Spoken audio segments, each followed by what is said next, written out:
We're on. We were on before we were on, dude. It's We an usually amazing are. thing.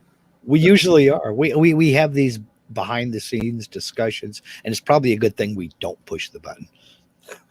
Yeah, because we're we have our I don't think extended. I don't think we've ever talked about that. How much of a filter do we put on ourselves the minute you hit that button and we go live?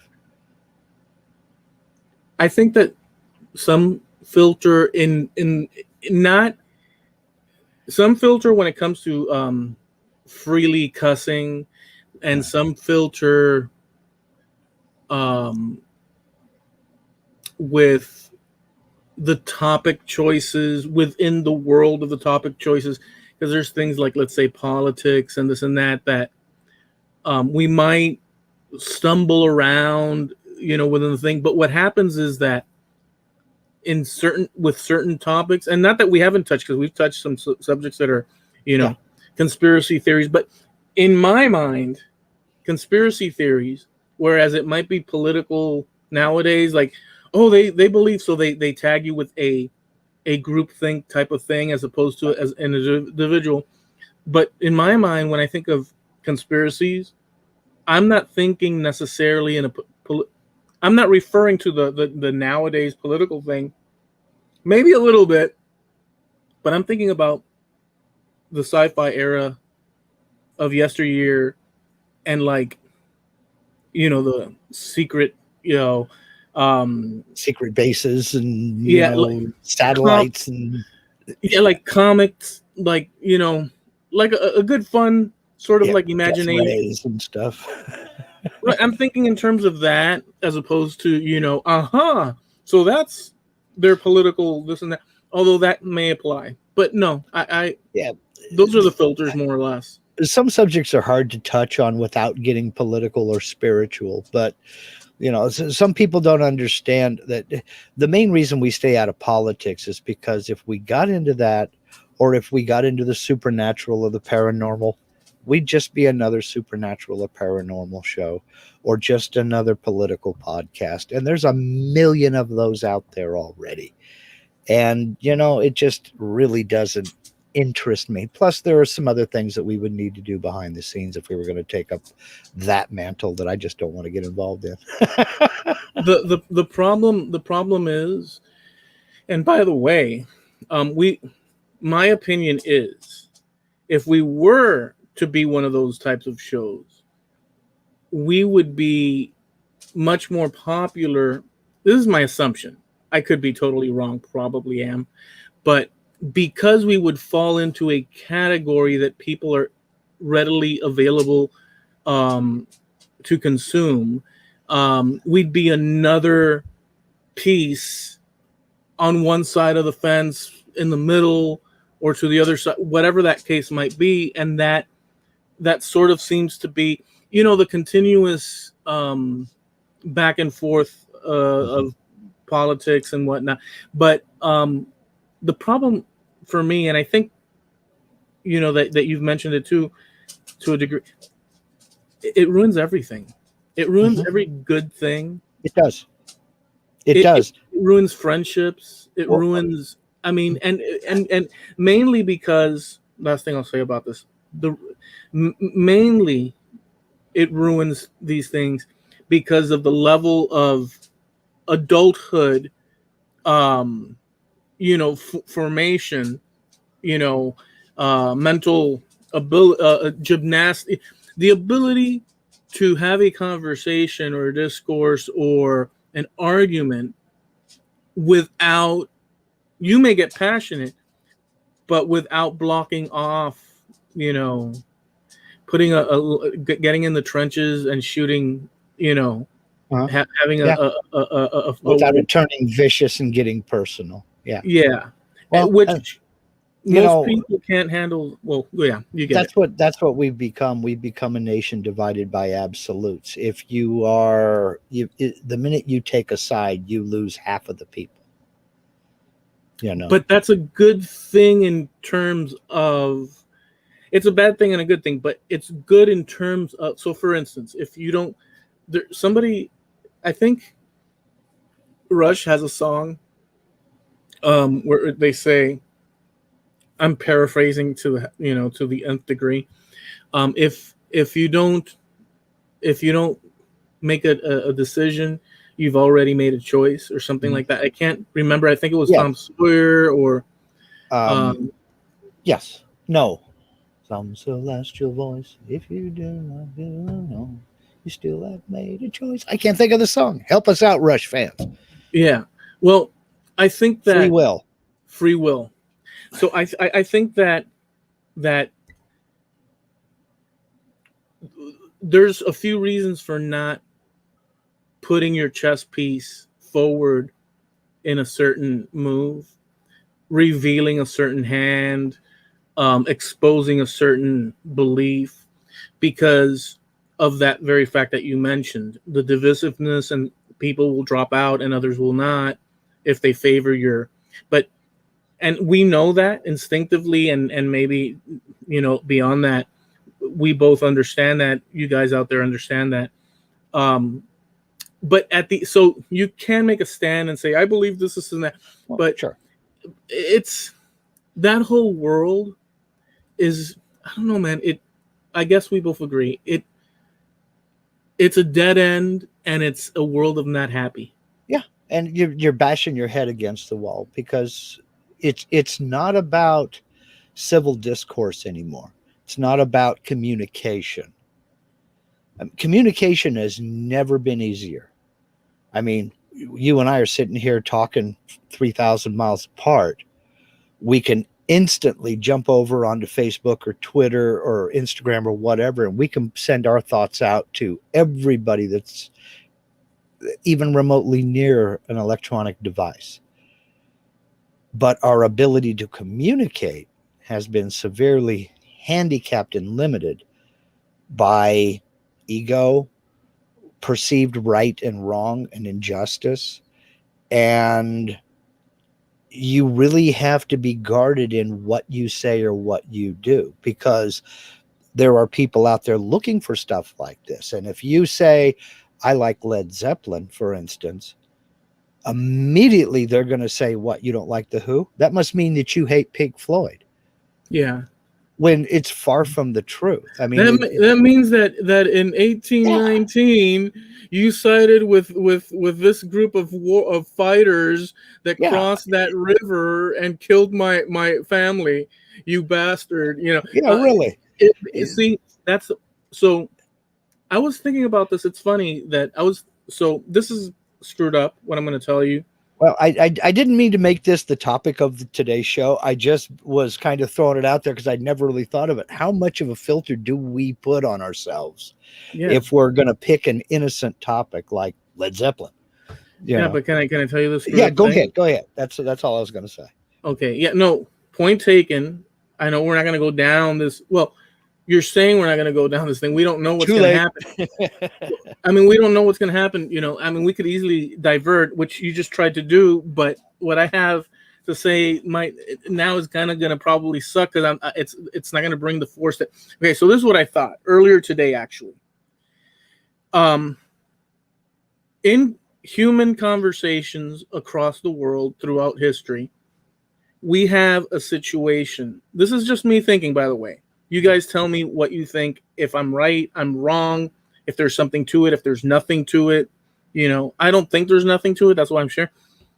In human conversation over any topic, debate and problems arise because of many factors. But in the example that I'm trying to put forth is that a sentence, as an example, will convey certain information, but to the left of it, or better said, before it on the page and after it, there's more information to be had. When you offer somebody a chunk of information and they receive it, like I'm doing now to you, I have no choice but to follow a string of words that creates a series of ideas in a timeline moving forward. But it doesn't mean that to the bottom of the page in my head and to the top that I don't have other information that goes along with it. But throughout history, so in a conversation, if people don't consider that other people are reasonable, and some people aren't, but if people don't consider that the person you're talking to is, firstly, they're a human being, you're sending information to them, and they're receiving it. You know, if you don't, I guess, honor that exchange, confusion and errors occur. Sometimes you're obviously, you hear the replies and you realize that, and it happens to us, from me to you and you to me, like when you usually say something to, I know you've already stated it and you've explained your thinking, but I always put in the same reply, and you always say something to the fact, yeah, because you're not really much into reading and this and that. And I'll say, wait a second, to be clear. And we always, so I already know, because of prior, that you're saying that in the context of a proper book sitting there and stuff and reading for entertainment. We've had that. I already know that that's the thing, but I still throw in just to add that, like, so this is us doing that. But imagine through history, between the Jews and the Philistines, or the whatever, the Ottomans versus just across the conversations, delegations and stuff, limited information, people taking things wrong. It's all in the exchange of information. I know that I'm sidetracking, but what are your thoughts? Well, I think it all comes back down to exactly what I was talking about, and communication. Communication has never been easier. It's easier for you and me to share and convey those thoughts now than it ever was. I mean, think back to, think of any peace treaty. You had to get delegations together in a neutral place to negotiate a ceasefire, but replies could take months to get there. This side proposes this side takes that information and says, okay, fine. And now they have to go back to their higher ups and say, here's what they say. What are we going to do? It could take a year to negotiate a treaty because of that problem. Or more, because of just the time. And now we don't even have to pick up the telephone. We can just type a few lines and zap it to folks and be done. But what I'm noticing is we're doing that less and less. And this was kind of the direction that I wanted to go in, and not so much the political, but communication is easier. But are we communicating? Because it's so easy. I don't think we're communicating. I think we're throwing our ideas out there, our thoughts out there, and everybody else can just go pound sand. I know what you mean. It's not important that I understand your side. What's important is that you understand my side, and that's it. It's hard to ingest that, which I think is a truism. It's hard to ingest the concept or to accept.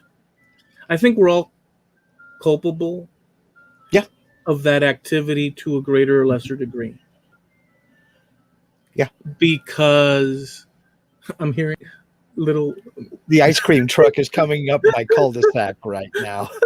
So, and bonus style points if you can name the tune this ice cream truck is playing. I can't hear it that well, but I was going to say it would have been perfect if you would have busted out of your chair and like flew through the window. Come back with a fudge sickle. You know how much good memories. So the communication thing. So it's hard to accept in a conversation. I've got my stuff that I want to say, and then I've got my stuff that I want to say, and then I give you my bit, and then you grab it. Not you, but just like generally speaking, someone grabs what they received and either puts it to the side or completely didn't even listen to that they were, and then they go off on their own thing. And what happens is that's not there is communication going on. There is, let's say, a basic level of transfer of words, but it's not being Yeah, really chewed on. it's that's what I mean. It's not communication. Communication is easier to do, but it's being used less and less because it's we've made it super easy to communicate, but at the same time we've made it super easy to ignore other people. Because you see something on social media, you see a post on Facebook, and that really riles me up, and you just sit there and you start keyboard warrioring away, and you just type up this, that, the other, and you reply, and don't get nasty, don't get anything like that, and you hit that send button. If they even bother to go back to it, they're not going to read it. 99 times out of 100, unless their heart is set that they're going to have an internet argument. If they want to have an internet rock fight, that's what they're going to do. So, but we've made it easy to ignore people anymore, which is one of the reasons I prefer to talk on the telephone rather than text, because it's easy to ignore a text. It's easy to see it and just not reply to it. Yeah. Now, you're talking about being culpable and guilty. I'm big time guilty of that when it comes to emails. I will see an email and I have to think about it. I can't respond to it right now. And I will totally forget that email because something else shiny over here in the corner will catch my eye, and I'm off on that tangent and absolutely forget that I ever got that email. And then a week later, I'm getting a, hey, did you get my email last week? Oh, yes, I did. Hey, and I have to stop and respond right then and there. I'm bad about that. And I apologize to everybody waiting on an email from me. But Yeah. we've made it too easy to ignore one another, I think, in this quest for instant communication. We'll type a message in Facebook Messenger, and we wait for that little gray check mark to turn into that person's avatar, so we know they have seen that message.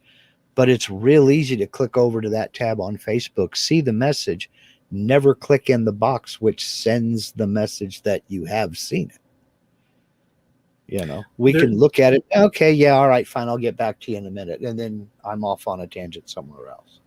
Yeah, I don't have. So the the communication between people face to face or on a phone has, of course, its value. But before this whole thing that we have now with emails and like text messages and things like that, and the ability to post photos or pictures or PDFs and so on.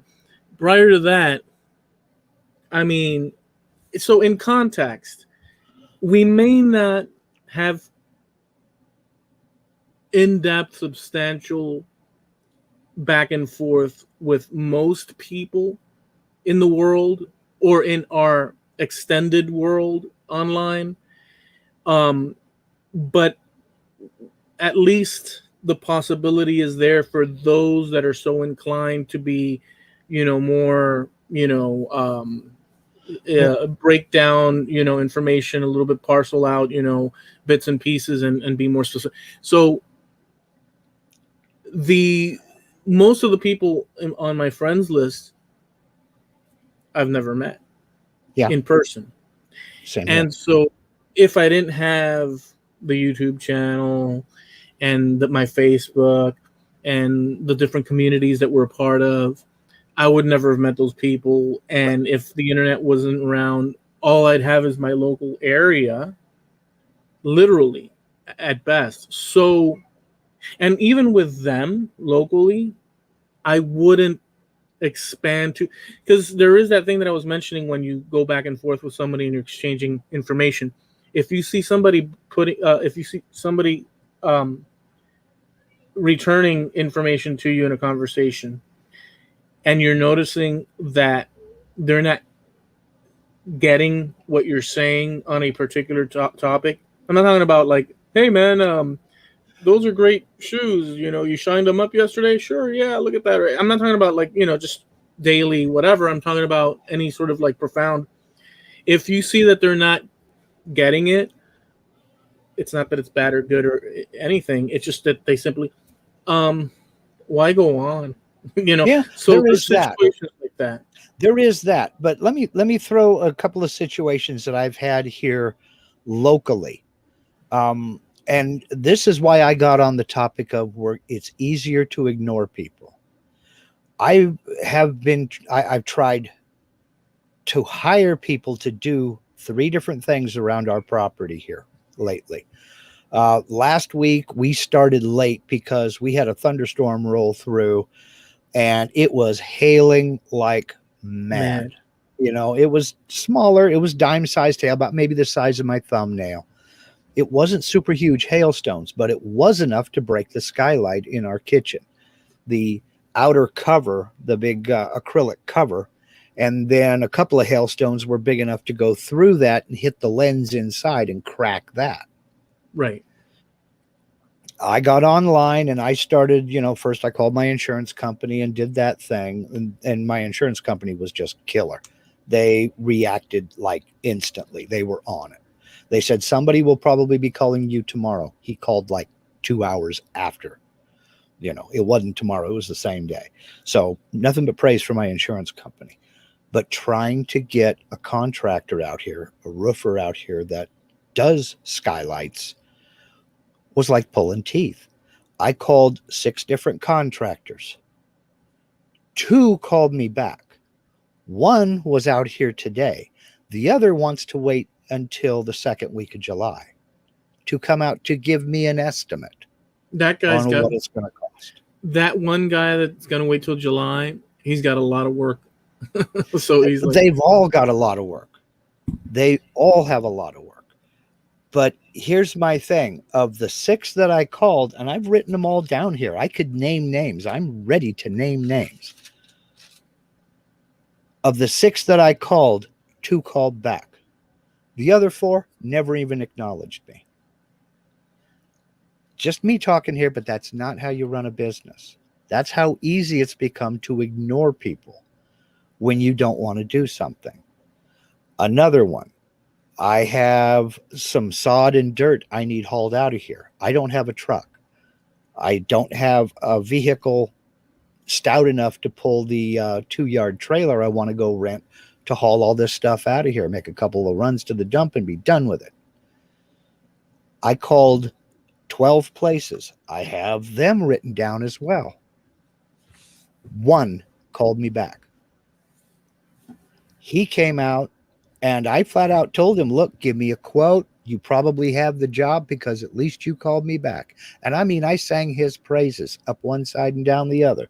Dude, you were the only one that answered the phone. He left, said, I'll have you a quote tomorrow. That was 2 months ago, and I haven't heard back from him. So you shouldn't have praised him. Another one was the insulation for my shop. I called 5 contractors. The people who got the job are the ones that answered the phone. So my point is that we have made it really, really easy to communicate with one another, but we have made it so easy to ignore one another that businesses and people in need are suffering for it, just simply because we won't pick up the phone. Now, I get it. You know what? If it's the beginning of April, You just want to get this darn thing over with. I just want to get it done. If it's the beginning of April and you want to call a landscape company to come mow your lawn because your lawnmower broke down, he's probably going to be busy. But answer the phone and tell me that. I'll respect it. I'll appreciate that. I'll probably understand. But we can come to some sort of an arrangement. But if you blow me off, I'm going to tell everybody I know that you blew me off and not to even bother calling you. Yeah. I used to sell real estate. I will tell you right now, word of mouth is the absolute best advertising you'll get and the worst criticism you'll get. Oh yeah. because I've got a list right here of people I will never call again. And I got a lot of work I need to get done around here, you know? So, I mean, I guess that's my major craw. If you run a business, or my major craw, that's the major thing stuck in my craw. If you run a business, step one, answer the stinking phone. Step two, return calls. You can't take every job. I get it. I know that. I really do. But if you talk to me about it, something else comes along, you're going to be on the list of people that I call again, and I just might have the job for you. Sir, thank you for calling our remodeling service. We are booked till 2099.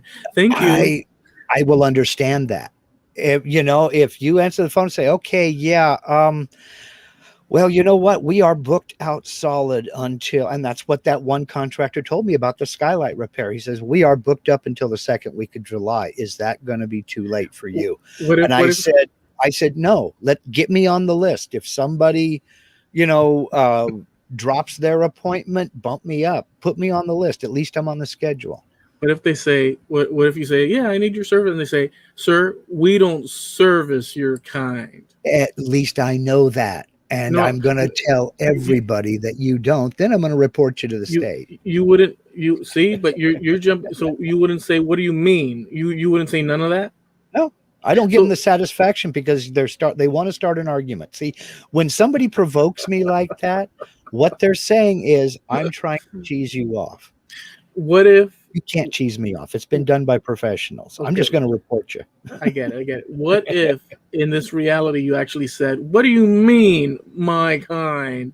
And they said, and they reply to you, people that were born in the 20th century, because we're booked into the very next 3 freaking decades. Something to that effect. So, well, the first thing I'm going to tell them is try to get a sense of humor. Don't buy one, rent one first, make sure it fits, and then if you like it, then commit to the heavy payment. I don't see a company though that has so much work that they're booked for that long. You know what I'm saying? There are certain types. I mean, and believe me, we were not the only people with hail damage. I mean, there were trees were uprooted, fences got knocked down, windows got broken. I mean, so I get it. They were busy and they were jumping, and everybody who has a gaping hole in their roof or their wall is in an emergency situation. That's legit. Mm-hmm. But at least tell me that. At least answer the phone.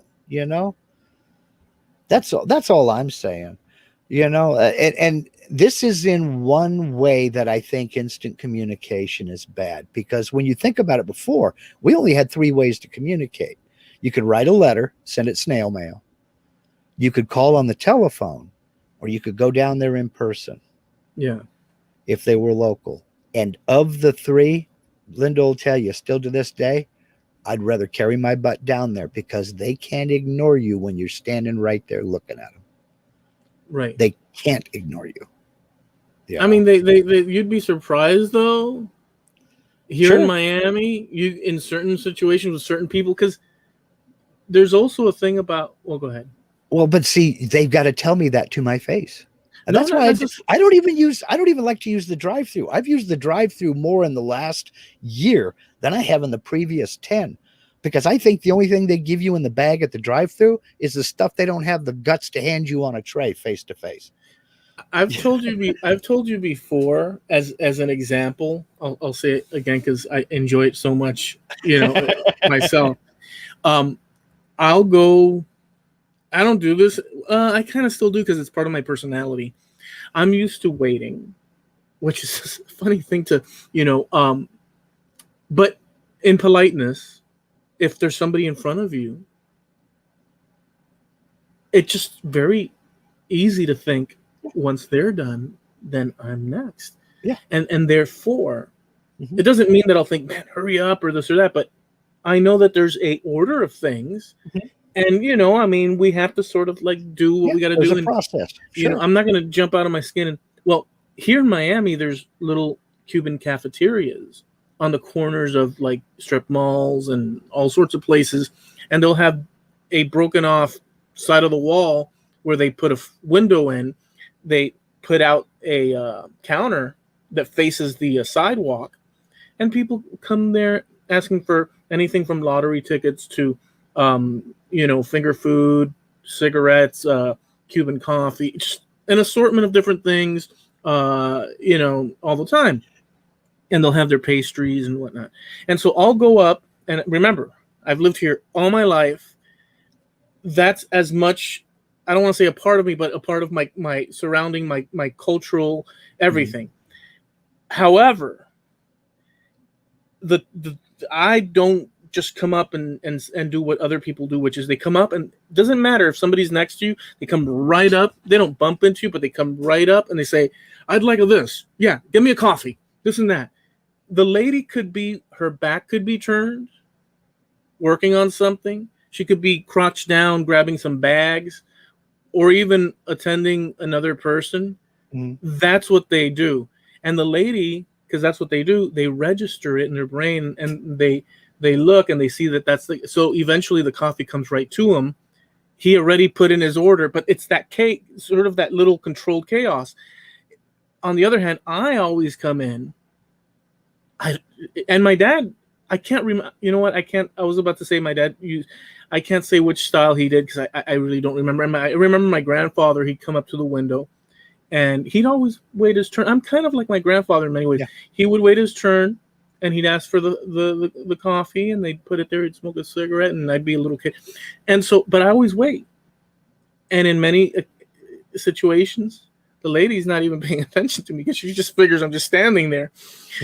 And until eventually I say, well, this is too much. And I say, yeah, let me please have this, and that. But to me, it's just my natural, starting place is some sort of order.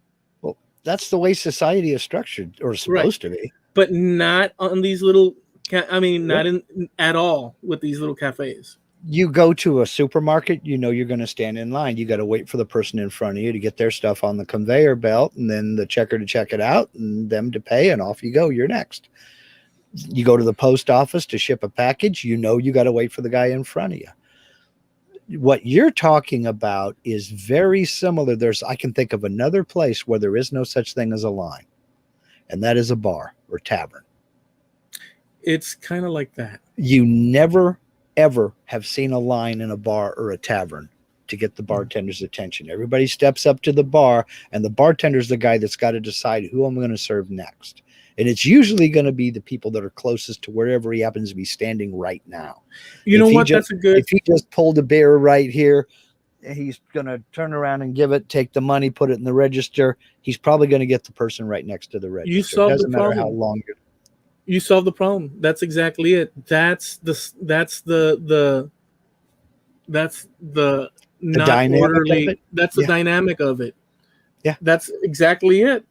And then you always have that one guy who the dude that's being served will walk up and say, "Get me a beer, will you please? Here's the money for it."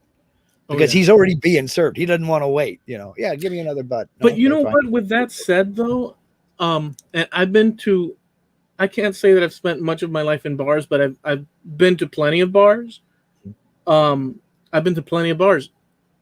But even then, I use the same method. And usually the bartender would walk up, and when me and the person I'm with were sitting there, she'd come up and say, "What would you two be having?" And then we'd go ahead but I'm very aware. I find it super rude to cut people off. Oh yeah, it is. It is rude. But for some reason, we're more accepting of that in a bar than we are anywhere else. I've worked behind the bar. It can be hard, especially in a horseshoe bar situation where you're serving, 3 sides. It can be hard to serve somebody walk up, look you dead in the eye, and you say, "Wait just 1 minute," and go around the corner and serve somebody on the other side. Have you ever? How do you ignore that person that just walked up to you and looked at you? It's hard to do, but you got to do it.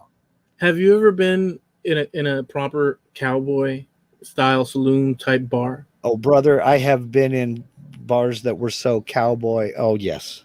Have you ever So you've been and you've walked up and you've sat and had your drinks and whatnots and this and that.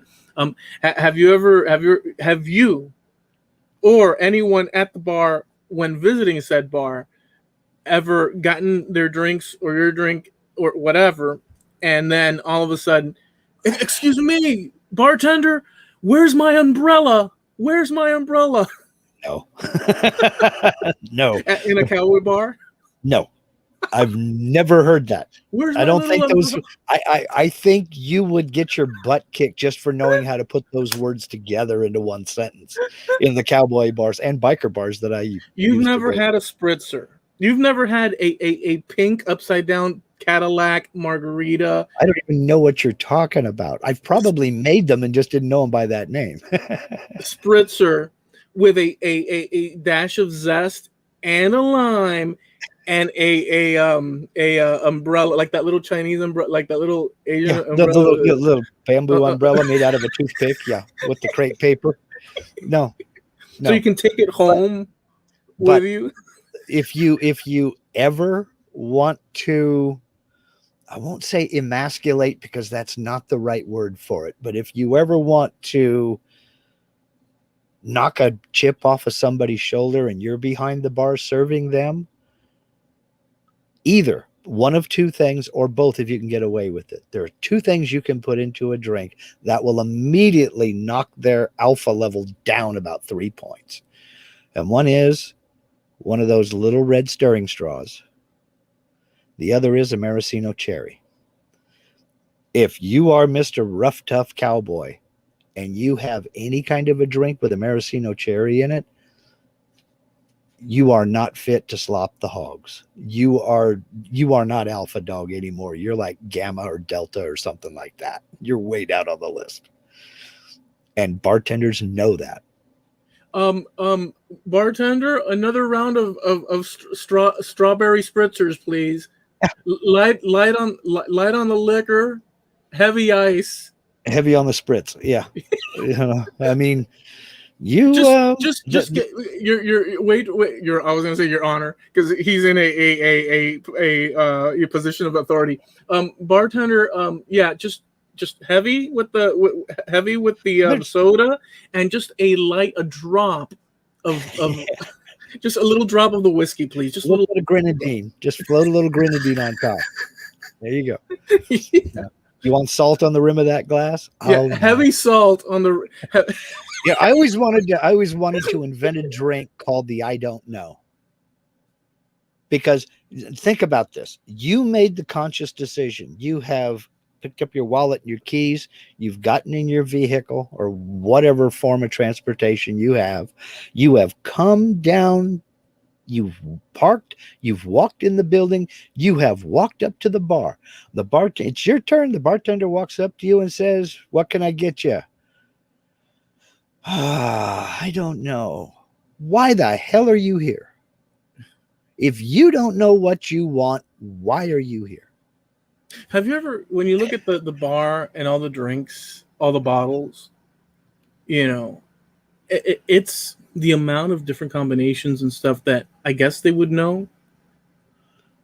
Yeah, has to be insane. Or do they just? Well, okay. Now let me back up and regroup on this a little bit. Most of mine was casino bar work, and we were in a very small town, and it was fairly simple. 99% of it was simple shots or beers, but you get the occasional White Russian, you get the occasional Bailey's coffee or whatever the margarita or something like that, whatever the trendy drink of the day is. But if you're going in there into a casino to get Cosmos, ain't happening, cousin.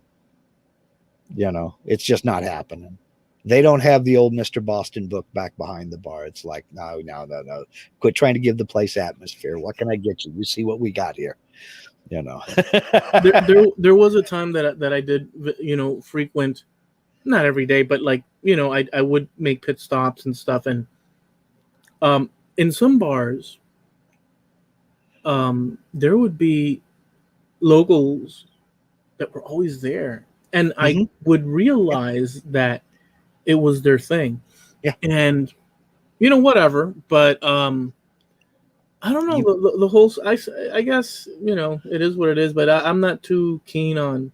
I'm not either. A lot of this bar experience comes with, I worked for a company, I repaired slot machines down in Nevada, and did that for off and on for 15 years, that and working in a casino. But I serviced slot machines in bars and gas stations, convenience stores, things like that. And the stories that you hear and the things that go on in these bars, you're absolutely right. Every bar has its locals, every bar has its patrons. Nevada was a strange place in that if there's a last call, it's because the guy behind the bar wants to get some sleep. There is no last call. It's a 24/7 state. You can get up at 3 o'clock in the morning on a Sunday and go drink if you want. Hmm. So this bar didn't open until 9 in the morning, but the bartender knew that there would be people sitting out there in the parking lot. So she opened at 7. She opened 2 hours early on purpose. And there were people there waiting for her every morning to open that door. They would go into that bar to get coffee before work. They would come to that bar during lunch and have a soft drink and a sandwich or whatever. Then they would come to that bar after work and have a few beers, then go home. And you wondered how they got anything done, because you could walk in there. I would get called in there at 11 in the morning and it'd be the same group of people. And you come in at 4 in the afternoon on a Saturday and it'd be the same group of people. There may be a few others, and some of the others were gone. Oh, hey, Jim, did you go fishing or something? Yeah, we went up to Pyramid and caught some trout and this, that. It's an entire subculture within the walls of a bar, a tavern, a saloon, whatever you want to call it. It is, yeah. And I've noticed that. I wrote a few short stories about just some of the anecdotes and stories that I saw and heard and everything else. Interesting. I didn't know that so you've written. A little bit. I mean, it's nothing ever published or anything. I did a lot of term papers and just papers on stories, and had to come up with stories when I was majoring in English in college. But I see, yeah. Then discovered that about the only thing I could do with an English degree was become an English teacher, and I didn't want to do that. But you want to talk about communication. Sit down next to somebody in a bar sober and talk to them about their life. Sit there and drink soft drinks and talk to them about their life. People have some fascinating stories, but things can go sideways quick if you ain't careful. Dude, one time. No, I'm not going to tell the story. Okay, yeah, we'll edit that part out. Because I got a story. Okay, so continue. Well, I do have another topic since we've kind of worn this out, and it's related to It wouldn't have been worn out if I would have told the story. Well, and I have a few stories myself, but I'm not going to go there. I do have another topic that's related to my display name, which is mechanized for those of you on the audio side here. When we came back to the mainland from Hawaii, Linda got off active duty and went to work full-time National Guard, Nevada National Guard. And I was there for a little while, but it only took one winter standing on the roof of a Chinook helicopter wiping down rotor blades in a foot of snow to make me think this just isn't fun anymore. So I went and got an indoor job. But that was the first time, that was our exposure to the Learning Channel, TLC, on cable. And this was back when they were actually learning and showed educational stuff, and not, the junk they're putting on now, reality shows and what have you. There was a show that I absolutely fell in love with, and like 6 months later, it was gone. And that show was called The Secret Life of Machines. Have you ever heard of it? No. It was made in the UK. It ran for 3 seasons, and the Learning Channel bought it. And evidently, it went away, right about the time we got cable and I could actually sit down and watch it. It is an absolutely fascinating show. It's called The Secret Life of Machines, and he'll just pick a machine and take it apart and show how it works, who invented it, uh, what principles it's built on and designed on, and the technological revolutions that's come because of it. The thing is, it was made in the 1980s. It ran through 88 to 93. Well, it was hosted by a guy named Tim Hunkin, Hunkin. He has started a YouTube channel, and he has remastered these old episodes. Like I said, it ran for 3 seasons, and he's got the first season up on his YouTube channel of The Secret Life of Machines. And I've been watching them over the last few days. And some of it is fascinating. And like I watched one today on sewing machines, which are still around, and other than some electronics, have been more or less unchanged since the mid 1800s. But then they talk about old tech that was current at the time, like The Secret Life of how a video cassette recorder works. Now, it's obsolete tech now, but you try to tell a kid, well, you put this cassette, this big black cassette, into this player, and it would drop down, make all these business-like noises, and all of a sudden video would come up on your TV. Well, how did that work? Well, you can watch that episode and see how it works. But he makes simplified models. This guy, Tim, is an inventor and a mechanic and just a tinkerer.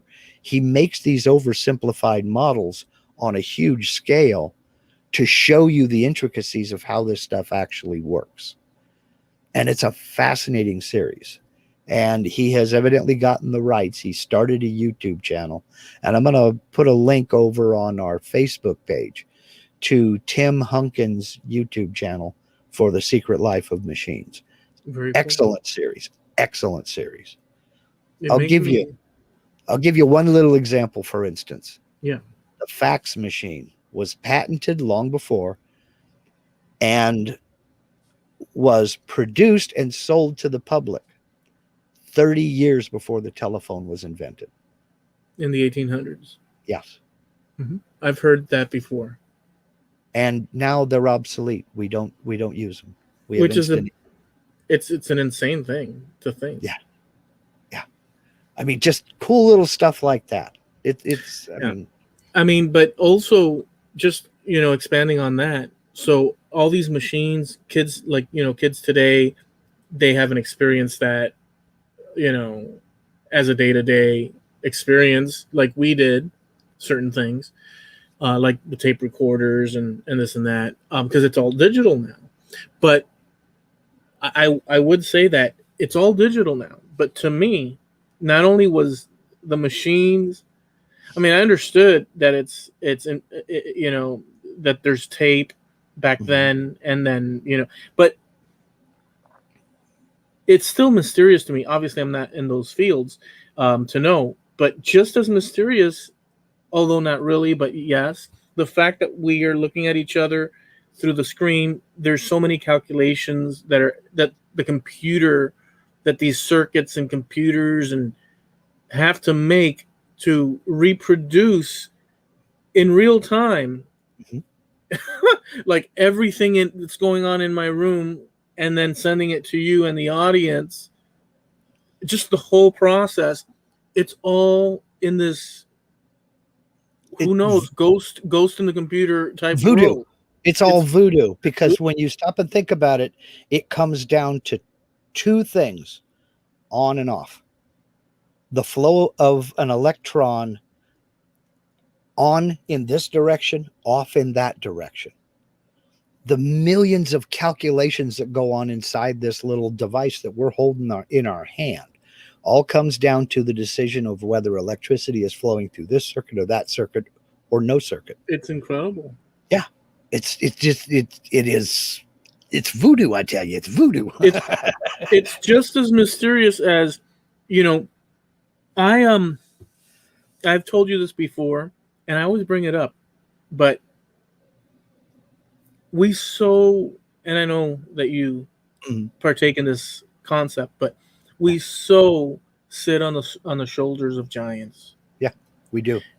And those giants sat on the shoulders of other giants because, I mean, every equipment. If the other day I was thinking, because I saw this video. Mm-hmm. I forget the context of it, but I remember the stupid comment. Stupid, in my opinion, because of its lack of foresight and its Mm-hmm. the audacity of presenting a comment disparagingly of a certain thing from the past. It just made me. I remembered that, but I don't remember the whole video, because what happens is I can't believe the lack of, and I'm limited in what could astound me, because I only have so much space that I'm capable of. So I can only imagine what a savagery I say for Sure. somebody that has a more expansive view on whatever topic or this or that. So, and it's just one thing dominoing after the other. But regardless, I have what I have to work with, and I guess so does that person that wrote the stupid comment. So the safe place is always to be light in your retribution and aggression towards others, while you're being critical of a thing, because you might be the actual dumbass in the equation without even knowing it, because of your lack of expansive knowledge on any given subject. So the person said a thing that kind of and I thought to myself, dude, you're such an, in my mind I'm thinking, you're such an idiot. We exist because people before us created all sorts. So if you were to strip me, I'll use myself as an example. I consider myself at least always attempting, depending on what it is I'm interested in, like all of us really, I attempt to learn more about what I'm interested in. Mm-hmm. I want to know more about what I'm interested in. Mm-hmm. But I don't put to the side and forget about the fact that if you were to strip me of everything down to my birthday suit and put me out in the middle, right here where I'm at, this used to be Everglades, on top of a little mound, and somebody pressed the button and said, all right, Eloy, go. Rebuild society. You standing there nude, belly and all. Because if you would have asked me 15 years ago, I would be in tip-top shape. But now I'd be a guy with a belly standing on a mound, two bellies on a. And so what would I do? I'd be a Stone Age guy. Sure, I know there's a thing called metallurgy. Mm-hmm. Good luck, Eloy. Right. You have to go in order to progress. So anyways, you get the point. So if we had to start from nothing, we have to let's say they left us with all our knowledge. That's Mm-hmm. not really, it's ours because it was given to, if you took our knowledge out Mm-hmm. and gave us what people had prior to the technology we have now, good luck. Yeah, well, now you know why I write stuff down, because I forget that stuff myself. I write it down. But if we had to start over, I have a list of contractors here not to call. Because, well, number one, there wouldn't be a phone. Number two, if there was a phone, they wouldn't return the call. No, but I get it. I get what you mean, because you're 100% correct. We only know what others have taught us. Yes. But here's the sick part. We only know what they wanted to tell us. I don't remember the movie. I wish I could remember which movie it was. But it was an older guy and a younger guy. And they were having some discussion about something. And the younger side, you taught me everything you know. And the older guy said, no, I taught you everything you know. I didn't teach you everything I know. That's interesting. And that's always stuck with me in that. But you taught me everything you know. No, I taught you everything you know. Well, they're quite right. There's a lot of missing details, but generally, Mm-hmm. in the example I'm using is, for the purposes of my argument, Sure. is that, simply put, Yeah, you're there's right. no profession, you could take, I'm treading on dangerous waters. You could take Einstein and remove, it doesn't take away his innate, mathematical intelligence and IQ and this and that. You put him back in the Stone Age, he'd be one smart puppy. But without all that came before him, where would any of us be? We are a progression. And so I'm always astounded at people forgetting, or not even forgetting, not even knowing, as if they invented the wheel. Bull crap. Yeah. And they don't realize the stupidity. And this goes through a lot of different topics. You can pick your topic. It's and nothing. I think that's an astounding thing. And we take for granted a lot of the things. We've talked about that before, but every time I see somebody write, I'm tempted to say, dude, but I many times I just don't, 99 times out of 100, I never venture down to the bottom half of the internet, down in the comments. I don't even bother, because I know what kind of a show it's going to be. And that show starts with the letter H. Now, if I think I have something to contribute, if the person in the video, well, yeah, kind of. if the person in the video is asking a question, well, who is this and why did he do that? And I know the answer, I'll wade down into the comments to see if somebody else has put it in. 99 times out of 100, they have. So I'm like, okay, fine, this guy's got it. And I'll give him a thumbs up, and then I'm off onto something else.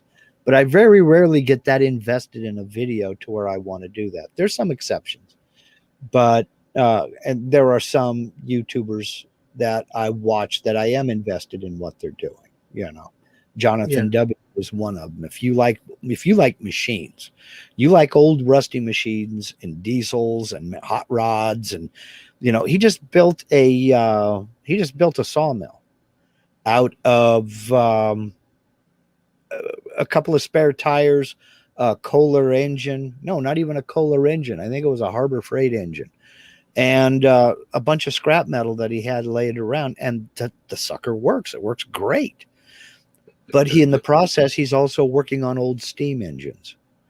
And he spent probably the last 6 months getting a crane that was abandoned out in the middle of the woods, out of the woods, and to his property, getting it running, getting it to where to move under its own power, and getting it to where it'll lift 20, 30, 40,000 pounds, because he wants to set up these steam engines on display. That's the kind of guy that I'm invested in. I love that kind of stuff. I dig that stuff. I'm a machine guy. Meanwhile, while you're watching that, I'm watching a 45-minute video of people in Japan. There's these hooks, and they take like the candy, and they put it on and they stretch it. And the video's 45 minutes of stretching candy and throwing candy. I don't. The other day, I ran across the video and it says, "Watch how these people make candy," and I clicked on it, dude. I've never really. I mean, I've seen candy making and stuff, but first they show you through a little window, like the crowd can stand outside the window, and they're stretching the candy and they're rolling the candy, and I couldn't believe it. The whole stretching. And you can see like the caramel or the crystallized sugar, and then they add color and stuff. I spent the whole time watching that stuff, and by the end of the thing, I'm like, holy crap! I just watched people stretching out candy for like It's just so. Anyways, I injected that. There's so many different things, and you know what I'm saying. There's nothing really to it, but there is. It's ridiculous. I would never have thought of watching that. So you have never taken part in a taffy pull? No. You have never taken part in a taffy pull? No. We buy our taffy from the store in little bags. I'm going to have to talk to Linda because I may have just thought of another video to put on her channel if she Okay. wants to do it.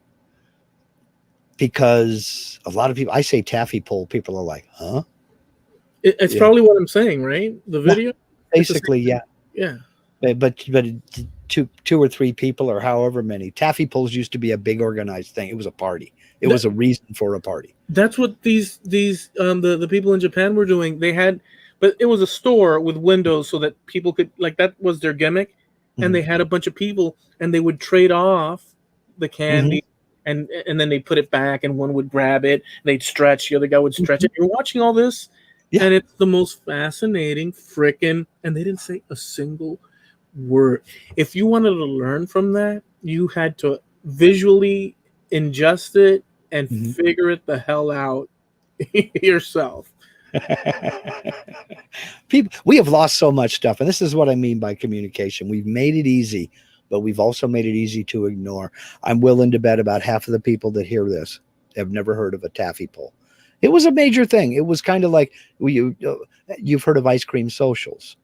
It's not something we do anymore, but it was a big reason for the town to get together with, in the Old West. Somebody would get a hold of a bunch of ice and they'd bring it in, and just as many ice cream makers as they could get, they would have an ice cream social. They would just make ice cream. So it's June, it's hot, the whole town's there, everybody's taking a turn cranking on the ice cream freezer, and everybody eats ice cream. That's so freaking awesome, dude. Well, a taffy pull was something similar. There'd be music, there'd be dancing, there'd be all kinds of stuff, just everybody getting together and having a good old time.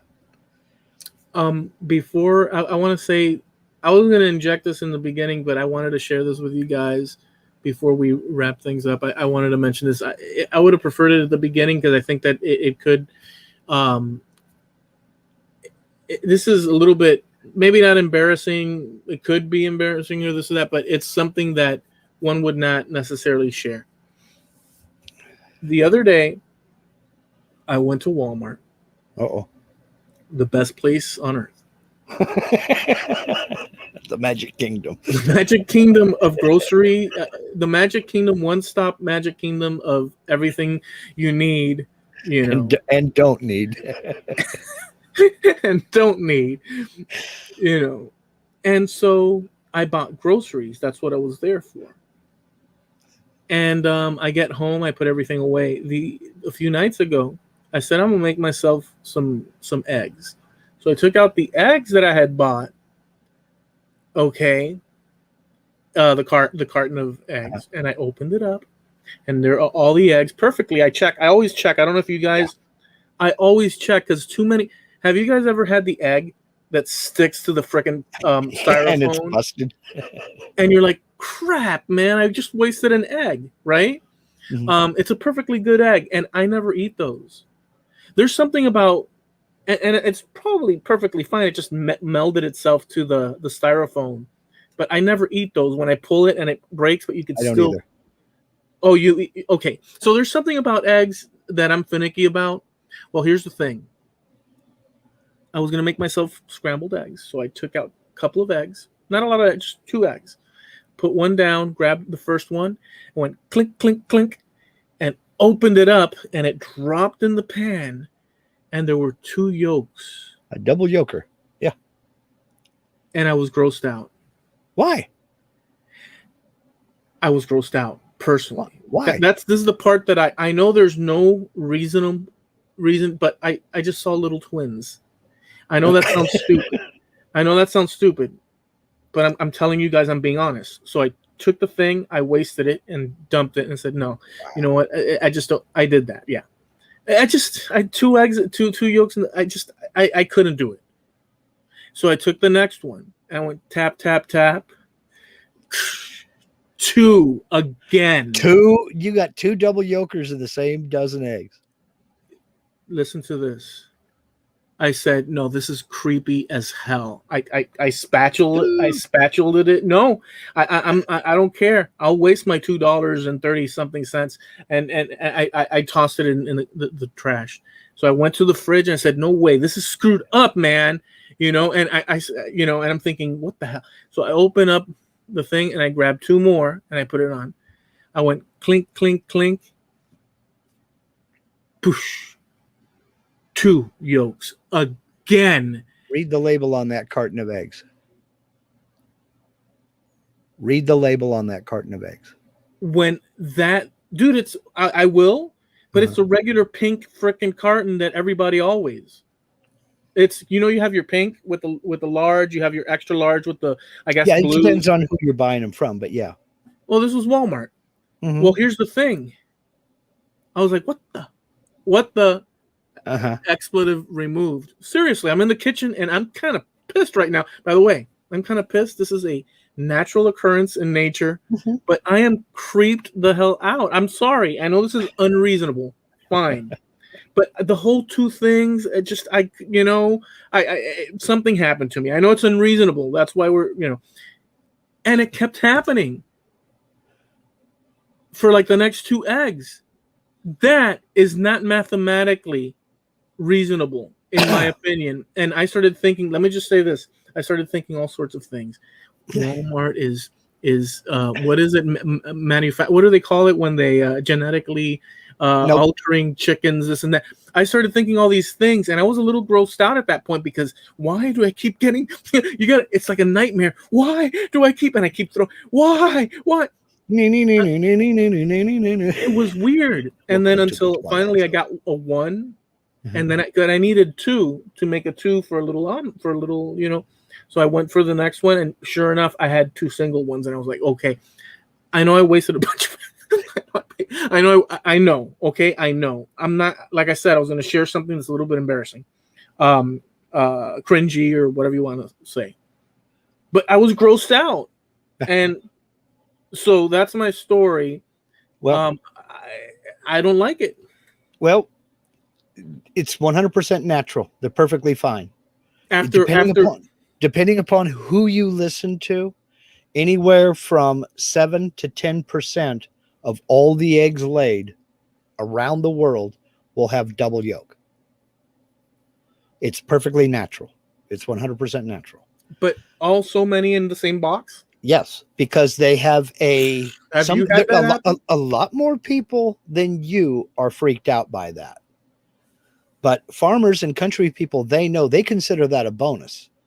Oh, you had a double yolker? Cool. It's kind of a free little bonus thing. But wait a second. But what they do is, as the eggs come down the conveyor, they shine a real intense light in it. And if they see there are 2 yolks, a lot of people are freaked out by it. They bump that egg out of line. And that is whipped up. That's probably what you're getting at a restaurant in the scrambled eggs or what have you. It's perfectly good egg. There's not a thing wrong with it, but they know a lot of people are freaked out by it. I know there's nothing wrong with it. So what probably happened was, now it's weird that it's weird that you had 3 of them in the same carton, but what probably happened was that little sensor or what have you was screwed up, or somebody messed up. There was a screw up on the conveyor because they didn't get rejected. Or somebody said, let's screw with this one package and let's put a bunch of double to freak somebody out. Well, the reason I'm saying read the label is because a lot of people do think it's such a cool thing and a bonus. You can actually go buy a dozen double yolk eggs. Every single one of them will be that's why I said read the label. Did you grab the double yolk eggs? Because some places do sell them.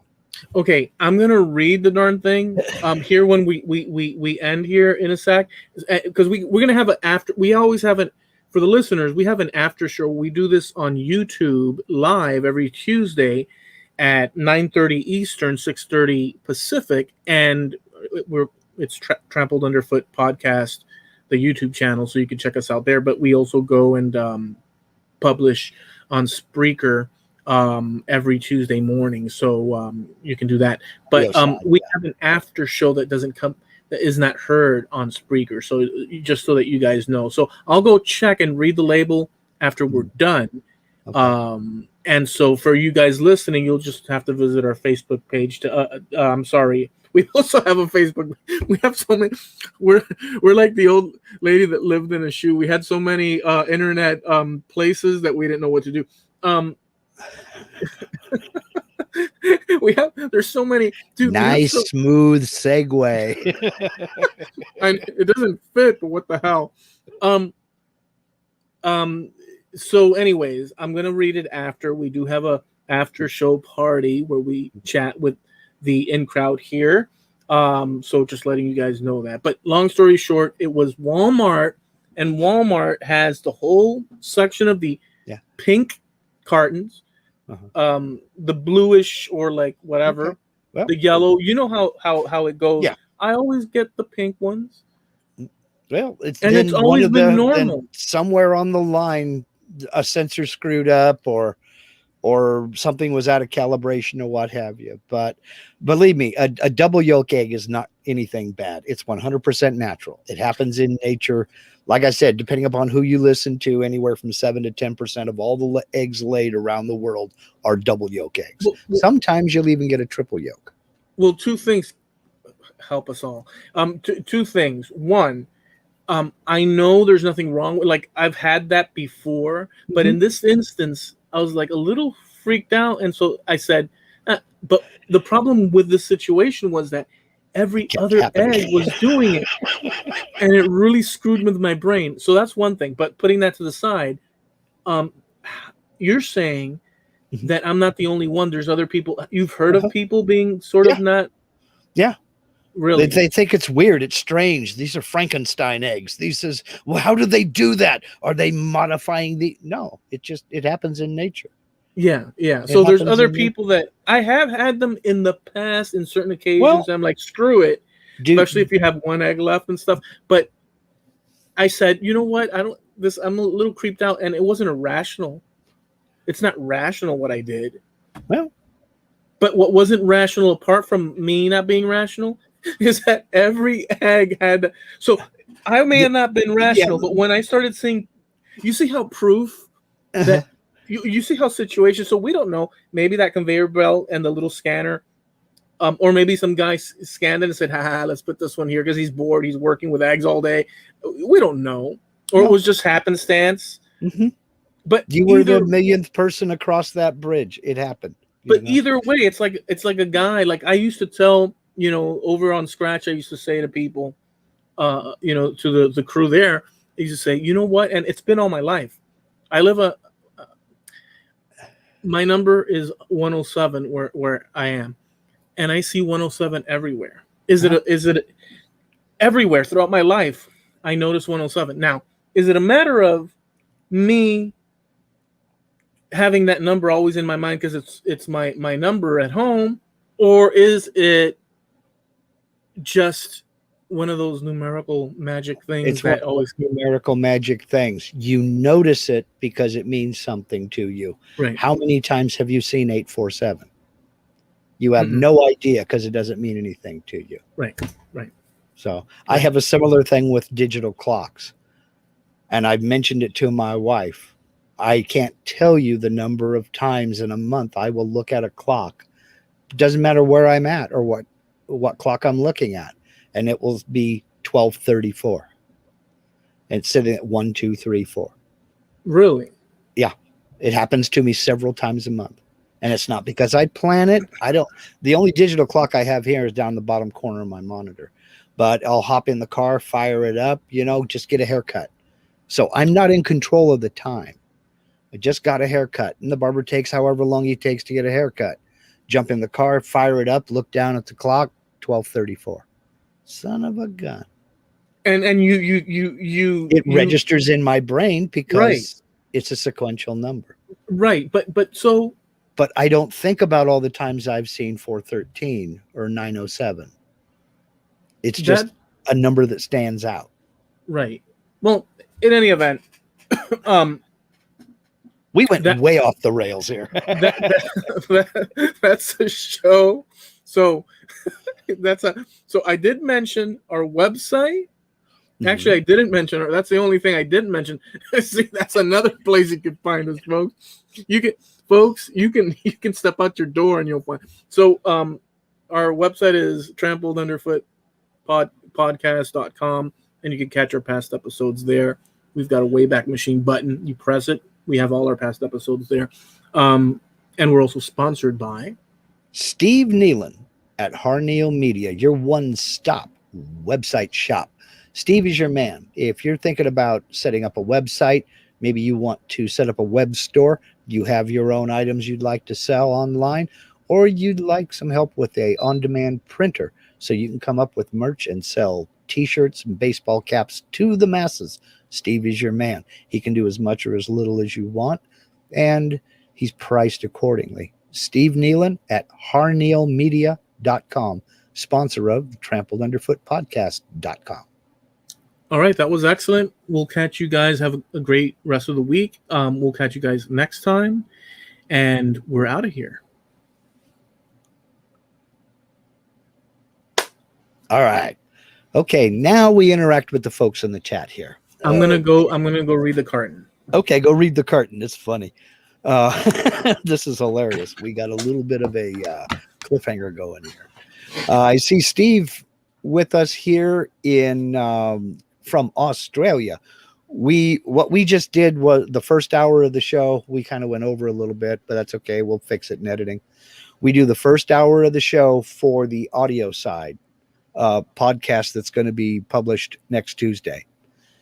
Then now this part won't be used in the audio podcast, and it'll just be us sitting here BSing with you guys in the chat. South Africa, I apologize for that. I thought you said Australia earlier up above.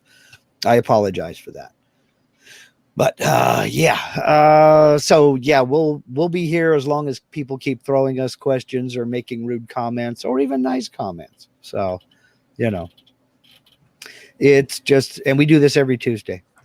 Let's see. I've recently used my handheld gas gun to heat the top of my fried eggs. I've spent a few years in the Army, and you would be amazed at what people will use to cook. Everything from propane torches to the heat off of a generator or a truck engine to, the exhaust of a helicopter, you name it. They will heat up their food any way they can. Okay, so what's the verdict? Well, I went over the kitchen, and sometime during the show, my dog took a massive dump in the middle of the kitchen floor, so I got to go pick that up. But after I walked past that freaking mess, and by the way, sometime during the show, he was like walking around and stuff, and I wasn't paying attention, and so I, without thinking, opened the door for him, and he just stepped out.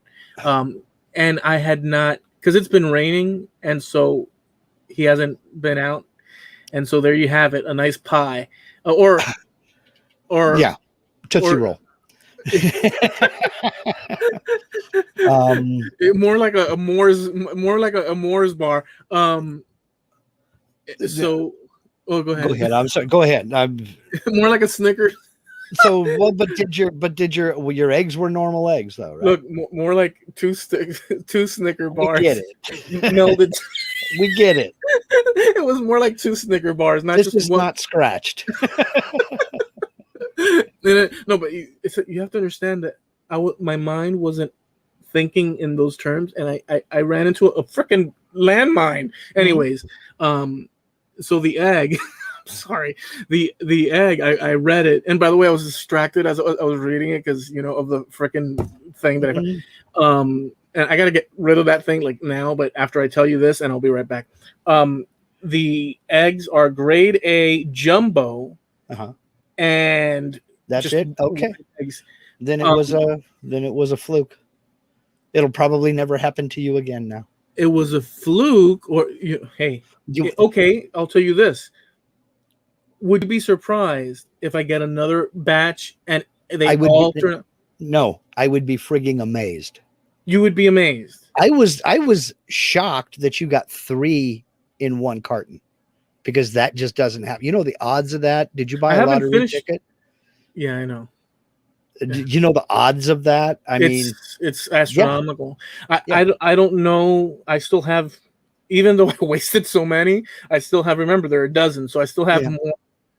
Maybe if I get, they're perfectly fine. They're perfectly fine to eat, dude. No, next time I'm just gonna get like 10 dozen little quail eggs and hatch and break those as long but as they're see, single. 10% of them could be. But they're just so tiny. It doesn't matter. So are the yolks. It's perfectly natural. They're fine to eat. Yeah, I was grossed out by it, but I'll be right back. Okay. Speaking of gross out, but I have Jim Bashirs said that he worked on weather fax machines in the Air Force 70s tech. In that episode of The Secret Life of Machines about fax machines, he talks about that. He talks about in fact, he demonstrates it. He shows it.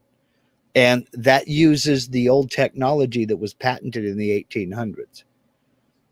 They were obviously have been replaced since then, but he actually goes to an old weather station and they've got one set up there that they demonstrate for him. It was a lot of fun. It was a lot of cool. Like I said, as soon as we're done here, I will put a link to Tim Hunkin, his YouTube channel. And it's The Secret Life of the Fax Machine Remastered. In fact, it was posted last week. But it's a fascinating episode. Helix wire on a drum. I don't know if it was a helix wire on a drum. I really don't know. I think it was, now that you mention it. But I'm really not certain. But so it's a fascinating show for me. Now, if you're not into machines, if you don't really care about stuff like that, you're probably not going to be interested in it. But I mean, he sets up, like, for instance, one I was watching earlier today was The Secret Life of the Sewing Machine, to demonstrate how the lock stick works on a sewing machine. He made a life-size one, huge, using real people. And he showed how the needle, going through 2 layers of polystyrene foam insulation, have a huge needle with a blue rope through it. And one guy would shove it down through the insulation. And then you had 2 guys down underneath the insulation. And one guy would pull the loop off of the needle, and another guy would pass the bobbin through the bottom of that. And then a 4th person up on top would pull the wire, or pull the rope tight. And then another guy, his whole job was to just move it to the next stitching point. And so you see, as demonstrated by these people doing this, exactly how the machine works. It's cooler than heck. It really was. It was cooler than heck. I can't do it justice. I highly recommend it. I'll post a link to that YouTube channel over on our Facebook page. Go to Facebook, up in the search bar, type in Trampled Underfoot Podcast. It'll be there as soon as we're done here. In fact, now that Eloy's back, and I'm sure he has some things to say, I'll go ahead and post it now. I don't. Well, I mean, I could tell you what I just did. That's quite all right. I believe you. I've got a picture. I got a picture I just took that I can go ahead and post for the crowd later. No, you don't. And by the way, next week is the Trampled Underfoot Podcast Snickers bar giveaway. Yeah. I'm sorry. Yeah, you have to understand how. See, everything's shocking now. The double eggs, the turd sitting in the middle of the living room. But I've got nothing to say because I don't have context with what Mark had just said. Oh well, you can read through the comments. I'm almost done here. Was it a helix wire on a drum? How can I work with that? Did you wash your hands, Eloy? Yeah, and I washed it and I alcoholed it. Scroll up. That's what I was going to say. It's winter here, and I have 2 coffee cans with a toilet rolls in, and I don't understand what the heck is going on there, dude. Hold on. Let me see if I can read this. I've got a wire in the middle of my camera. Okay, it's winter here, and I have 2 coffee cans with a with a toilet rolls in and charge it with 4 shots from ethanol production for heat. Oh, okay. Okay. I just couldn't string that together. Okay. So you guys were talking about heat and whatnot and this and that and fire and Yeah, temperature. the interesting ways people have cooked eggs. I spent some time in the Army, and people have used everything from propane torches to the heat off of a generator or a diesel truck or the exhaust of a helicopter to heat up their food. They'll figure out a way to cook. So. Yeah, I wouldn't bet on that, Jerry. You don't know the you can't see that's Jerry says my shepherd leaves piles bigger than your dog, Eloy. Well, I wouldn't say that because you don't know you don't you don't know the snake, you don't know the dragon that just listen. Yeah, we don't want to really. No, we don't. This isn't Scratch, dude. No, this is a perfectly natural occurrence. Look, I'm sure that 200 years from now, in the year 2200, whatever, people will have different ways to evacuate synthetically. But in back in the 21st century, even our dogs did it the old-fashioned way. Except, okay, we'll leave it at that. Yes, let's leave it at that. Yeah, see, no, but you can't. You've seen my dog, but see, you've seen my dog, right? Don't judge it. But you ain't seen nothing yet. You ain't seen nothing yet. When you were talking about taking Eloy and stripping him down to the birthday suit, belly and all, and putting him out on a mound in the middle of the Everglades, Jim Bashir said, sounds like an episode of Naked and Afraid. Have you seen that series? No, I've not. I've seen it advertised, but I've never sat down and watched one. Just for some reason, I have no interest in that.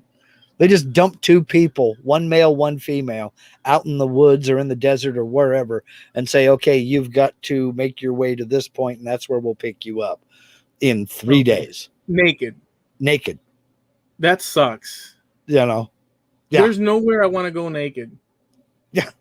Except within my house. I have no problem wandering. Even in my house, there's designated areas sure, you can go anywhere, and you will for a moment. But let's say like the kitchen. I have no business, even in my own privacy. I don't feel that the kitchen is you know what I'm saying? Like I don't know.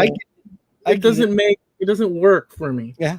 Well, my wife, Lindsay says, but I know how to spin and weave, so at least we'd be warm. Yes, I'm telling you, in your zombie apocalypse crew, you need to have somebody who knows how to spin fiber into yarn and knit garments and sew garments. So in your crew, it helps if they can shoot, but in your crew, you need somebody that can make clothes. I'm telling you. Otherwise, you're going to spend a lot of time trying to take off a zombie's clothes, and nobody wants to do that. Yeah. Or you're going to you might very well need someone that can make garments and pouches and all assorted types of things. A weapons expert, a sort of like skill tracker / whatever. But you always also are going to have. You're also going to need the complainer. Mm-hmm. The person that's always like jittery, because that one is the one that in some cases he's the one that survives and everybody else goes to hell. But in most cases, that's the one that they toss to the lions, let's say, and they can rush out the warehouse and escape with their lives. They toss the little nervous one out. So you need your expendables as well. You're reminding me of. And again, this is going to force me to lose my. I'm joking, by the way. No. You've reminded me of something, and this is going to force me to lose my title of a cultural infidel again. Have you ever heard of a movie called Red? Bruce Willis and John Malkovich. Okay. Helen Mirren, and I can't remember the other guy's name. Good, cool actors. I like Malkovich. Basically, these guys are former CIA operatives, assassins, and things like that that have been I have that seen it. retired and they're deemed dangerous. You have seen it? Is it the one where Malkovich has a girl under his command and they kill him, then they try to kill her, and Willis is No. that's a different one because they've done Malkovich did a movie similar to that. Well, in this movie, Malkovich plays a guy named Marvin, and I don't remember Bruce Willis's character, but Marvin is paranoid. He's just absolutely certain that they're being spied on. He has these paranoid delusions and everything. The problem is he's almost always 100% right. Then it's not paranoid. Is it really paranoia if they are out to get you? If they But are out to get you, it looks funny as heck to me. Like they're coming through an airport and he's carrying this stuffed pig, and they're walking through the airport and this lady is following them. They go out the doors and he grabs a hold of this lady and throws her up against the wall and puts a gun to her head. And he's like, she's got a gun. She's got this. She's got that. She's got the other in her purse. She's following us. She's following us. And Bruce Willis picks up her purse and dumps it out. Look, there's no gun. There's no camera. There's no nothing. She's like, I'm a real estate agent. I'm a real estate agent. Don't kill me. Don't kill me. And you find out a few minutes later that she absolutely was out to kill him. She's carrying an RPG and in a suitcase, Yeah. So he's almost always right in his delusions, his paranoid delusions. I've never seen the whole thing, but I've seen the trailers to it. I'm thinking about watching it. It looks like a funny movie. It looks like a good movie. What kind of world would this be? Because in reality, we have to make a note of this. The truth of the matter is, no matter how convincing it is in our minds, that most of the things that we imagine don't come to pass. Right. Most of our, it's not that none of it, right. There is, but the majority of the tragedies that one thinks of, the majority of things that one can imagine doesn't come about. Eventually, there's a different story. But my question is, what if we lived in a world where our instincts were so keen, highly tuned that all our fears? What kind of world would this be if we were right about all of the fears? From what I gather, and you can only speculate on this, but from what I can gather, that's the way we used to be. When you're laying in bed and you start to doze off and you're about ready to fall asleep, all of a sudden you do that jerk thing. Yeah. Everybody does that and nobody knows why. It doesn't happen all the time, but what they think it comes from is at one point they believe we slept in the trees or up on rocks to stay away from predators and what have you. Good luck. And they're thinking that that's part of that evolutionary thing there, because it makes you grab hold of something so you don't fall off of whatever it is you're sleeping on. That's what they think anyway. They're not really sure about it. It is a weird thing that you're sleeping and all so you shake. Uh-huh. I've done that, not frequently, but it happens. Mm-hmm.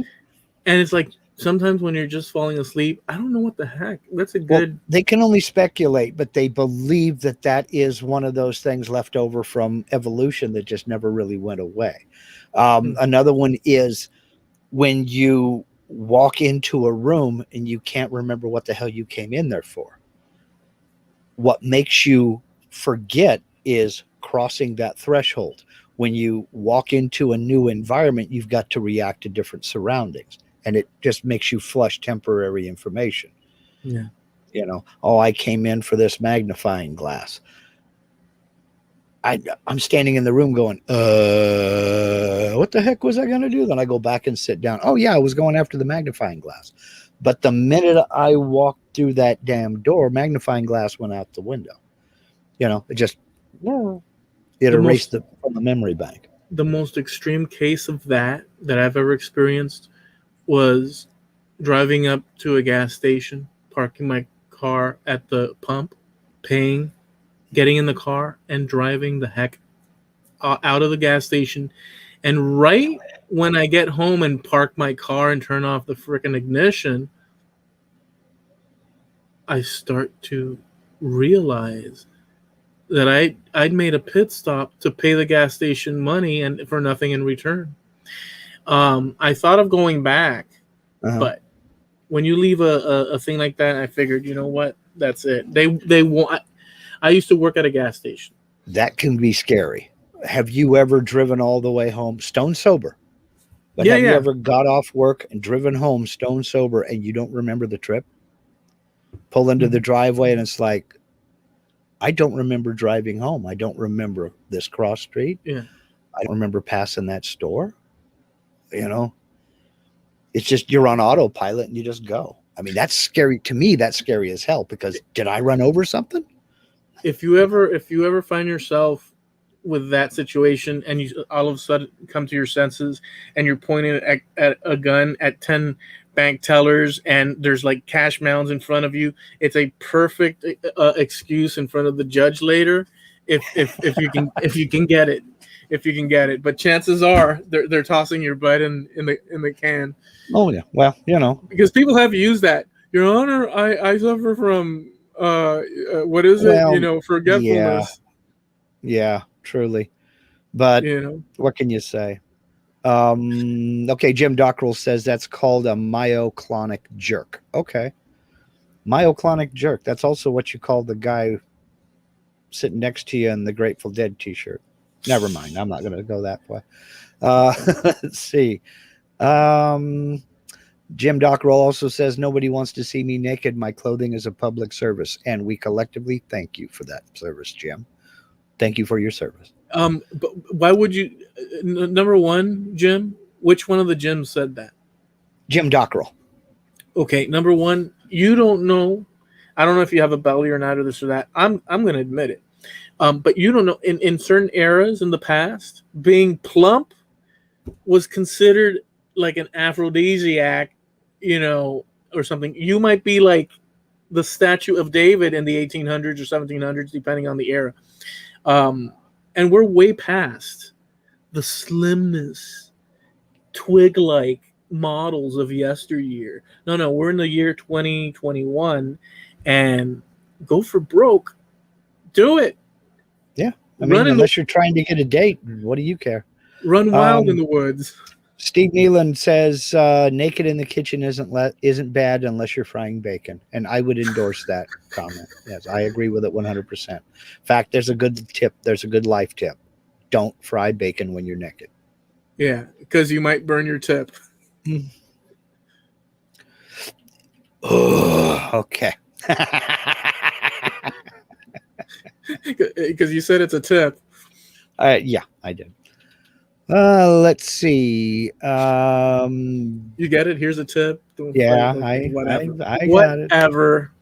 Yeah. Whatever. Jim Dockrell also says, and correct, yeah, this is absolutely, being overweight was sexy at times during history because it indicated you could afford to eat. Absolutely. That you were a person of means. You had an income, you could afford to eat to excess. I'll eat to that. Here's to excess. They be banging on the medieval windows. Dockrell.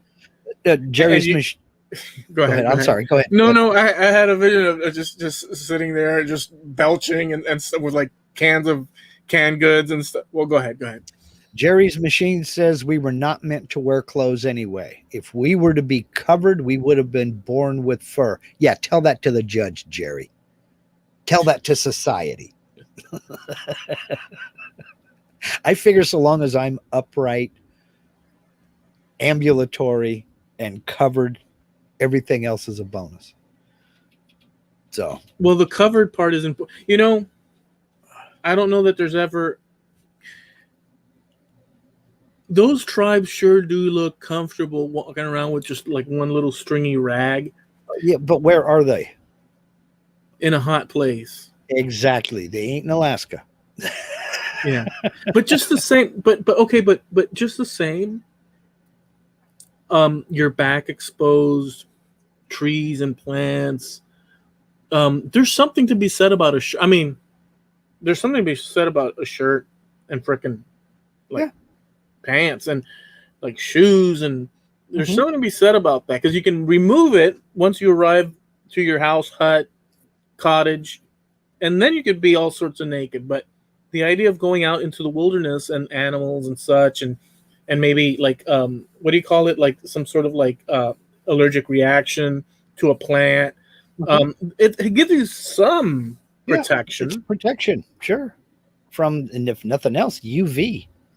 You know what would have amazed me, because we never see this. In this world, anything is possible.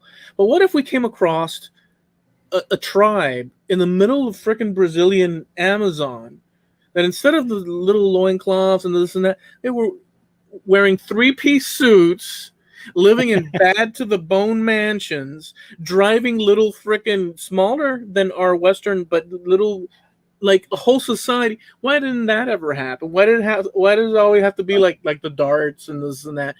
You know, I'm joking, but well, you know, they did. It was called the Medellin cartel, and it was in Colombia, and the government bombed them. So so that was done with. Yeah, exactly. What was that guy? Oh my God, what was his name? The cocaine lord down there. What was his name? I can't think of it. Oh man! Now that you said it, yeah, the only thing that's coming to mind is Carlos the Jackal, and that ain't it. When you said Carlos, I thought Carlos Santana. Hold on. No. Carlos Sandoval? No. No. The Medellin cartel. The Medellin cartel. What was his name? The kingpin, the head honcho of all of the cocaine lords. Ah, crap! God, I can't think of his name. Pablo Escobar. You son of a gun. The reason. Ding, ding, ding, ding, ding, ding. Scored yourself 5 bonus points.